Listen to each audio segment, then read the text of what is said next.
All right, guys. So it is officially 1 o'clock, and I said that I would start our seminar at 1 o'clock. So I'm going to get started. I don't want to get behind on this.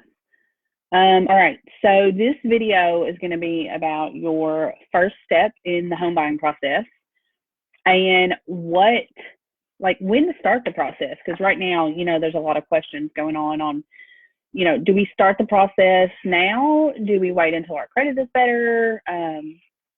I get from first-time homebuyers all the time that they don't want to start the process because they're afraid their credit isn't good enough. But we'll go over that in another video also. So the first step in starting the home buying process, and I have notes so that I don't get too far off track. The first step in starting the home buying process is to choose your realtor.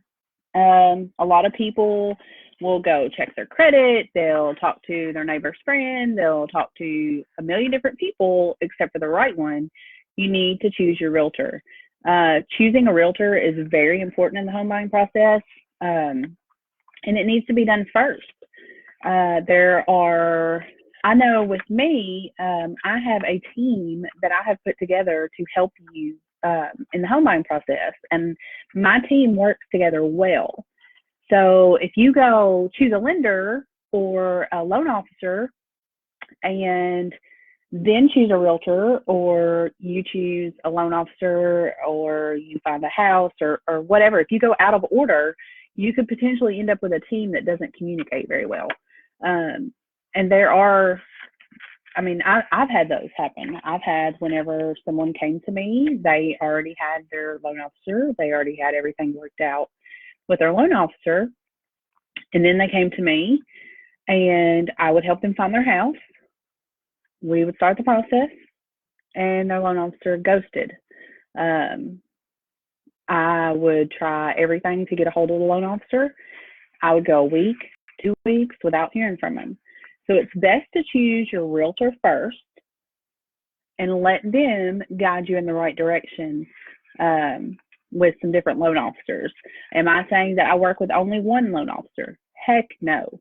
I want my clients to get the best deal that they possibly can, have the best experience. So I do have a few loan officers that I trust with my clients. And those loan officers I choose for a reason. They communicate.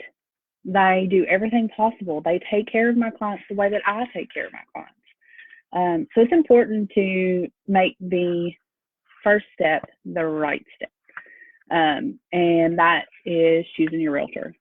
So even if your process is even if you're not planning on buying for another 6 months, a year, 18 months, go ahead and call a realtor. We can help you get started in the process, and we can update each other along the way. So the thing with choosing a realtor also is choosing somebody that you trust to lead you in the right direction. Don't just go choose your best friend because they just got their real estate license last week and you want to help them. Yes, I do believe new realtors need a chance. I was a new realtor once, and I totally appreciate my first clients who gave me a chance to be their realtor.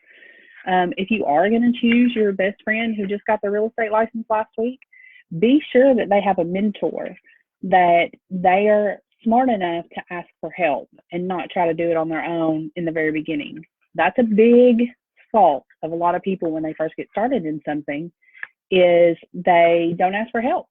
And you know what? I've been doing this 6 years, and there are people who have done it longer than me that are smarter than I am. There are people that have done longer than me that haven't grown any, and I may know a little more than they do. There are people who have done this less time than me who are wiser than I am. And there are people who have done this less time than me that are not as well versed in the real estate world. So just make sure you choose the right realtor for you. Choosing the right realtor also, we talked about this a while ago, it can also help make sure that you get matched with the right loan officer. That's very important. You don't want to get stuck with somebody who is not going to keep your realtor updated. So your realtor will guide you in the right direction as far as choosing the right loan officer. All right, so when to start the process is the other part of this little first video.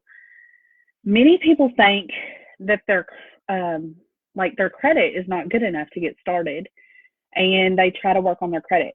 Well, a year later, they've risen at 10 points. So my advice to you is go ahead, reach out to a realtor. We can put you in contact with a great loan officer. If you think your credit is not where it needs to be, the loan officer that I would match you with would help you take the steps. Hey, Ashley. So when I hook you up with a loan officer, they're going to help you take the steps to get your credit to where it needs to be. So if you come to me and your credit is a 540, typically before this whole pandemic, credit for like FHA and, well, we'll just take FHA. That's one of the government lending programs that most people in this area, they usually go FHA or rural housing. So on FHA, you could get a loan if your credit was a 580. Now, what you see on Credit Karma or some of those other websites is not a accurate representation of what your credit actually is. It can be 40 to 60 points off. Actually, a 640 or 653 is a good credit score. And before the pandemic stuff going on, you would have been no trouble to get you qualified for a mortgage. Reach out to me, send me a private message, and I'll get you hooked up with one of my loan officers, and they can go through the steps with you to let you know what you would qualify for now and what you would qualify for maybe in the future. With the pandemic right now, which I've got that in another video in the future, the rates are really unstable. Before the pandemic started, you only had to have like a 580 to qualify for a lot of the FHA loans, but now that has bumped up to, some lenders are saying a 680. They cannot, loan officers cannot get funding unless your credit is 680, which we haven't seen that in several years. So right now the market's a little volatile, and of course I think it'll be stabilizing out in the next few weeks to a month. There are certain qualifications that you have to meet, but when you get started with a great real estate team right now, then we help lead you in that direction. And like I said before, like what could take you a year to raise your credit 10 points, the real estate team that you choose could help you jump at 60, 80, 100 points in half that time, because the lenders and loan officers that I work with can tell you exactly what steps to take to make your credit jump. So that is it for this video. I'm going to finish this one and then start the next video, which will be about loans and lending. Thanks, guys.